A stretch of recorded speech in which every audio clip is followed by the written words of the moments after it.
রাঙামাটিতে পাহাড় ধসের আশঙ্কা, ঝুঁকিতে ৫,০০০-এরও অধিক পরিবার। প্রতি বছর বর্ষায় রাঙামাটি জেলার কোথাও না কোথাও পাহাড় ধসে বহু প্রাণহানির ঘটনা ঘটলেও থেমে নেই বসতি স্থাপন। ২০১৭, ২০১৮ ও ২০১৯ সালে রাঙামাটির কয়েকটি স্থানে ভয়াবহ পাহাড় ধসে ১৩৫ জনের মৃত্যু হলেও সচেতন হয়নি কেউ। উল্টো এসব ঝুঁকিপূর্ণ স্থানে বসবাস করছে ৫,০০০-এরও অধিক পরিবার।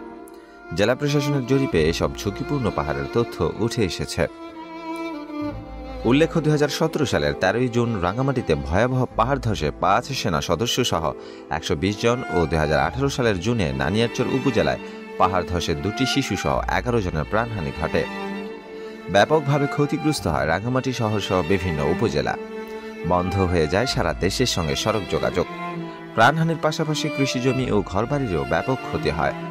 এছাড়াও ২০১৯ সালের জুনে পাহাড় ধসে কাপ্তাইয়ে ৩ জনের মৃত্যু হয়। এসব ঘটনার পরও পাহাড় কাটা ও পাহাড়ের পাদদেশে ঝুঁকিপূর্ণ বসবাসের বিষয়টি সামনে এলেও ৬ বছরেও রোধ করা যায়নি বসতি স্থাপন।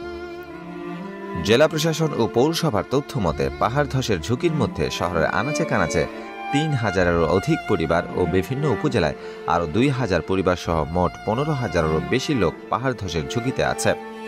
প্রবল বর্ষণে এসব এলাকায় পাহাড় ধসের আশঙ্কা রয়েছে।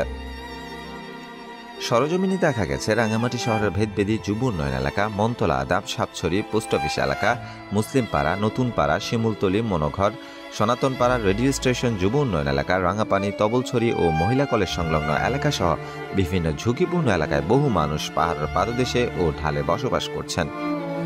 অথচ ওইসব এলাকায় পাহাড় ধসে ব্যাপক জানমালের ক্ষতি হয়েছে। বিধ্বস্ত ভিটায় নতুন করে ঘরবাড়ি নির্মাণ ও মেরামত করে বসবাস করছে মানুষজন।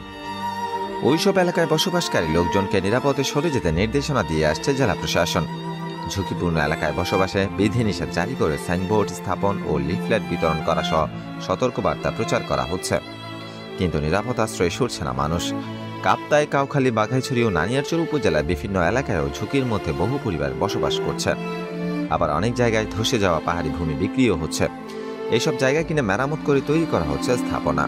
ঝুঁকিপূর্ণ পাহাড়ের পাদদেশে গড়ে উঠছে জনবসতি। তবে নিরাপদ স্থানে পুনর্বাসন করলে যেতে রাজি সাধারণ মানুষ। নিরুপায় হয়ে পাহাড়ে বসবাস করছে বলে দাবি অনেকের। এদিকে সচেতন নাগরিকরা বলছেন, পাহাড়ে যারা অবৈধভাবে বসবাস করেন তাদের পুনর্বাসনের ব্যবস্থা করতে হবে। একটা শ্রেণী চায় না অবৈধভাবে বসবাসকারীরা পাহাড় থেকে নেমে আসুক। নেমে আসলে পাহাড় দখলের প্রক্রিয়াটা থেমে যাবে। এই কারণে পাহাড়ে যারা অবৈধ স্থাপনা তৈরির সঙ্গে জড়িত তাদের নিবৃত্ত করতে হবে। তা করা না গেলে পাহাড় কাটা অব্যাহত থাকবে আর পাহাড় ধসে মারা যাবে নিম্নআয়ের মানুষ। এ বিষয়ে জেলা প্রশাসক মোহাম্মদ মোশাররফ হোসেন খান জানান, আমরা ঝুঁকিপূর্ণ এলাকা চিহ্নিত করে সেখানে বসবাস নিষিদ্ধ করে সাইনবোর্ড লাগিয়ে দিয়েছে।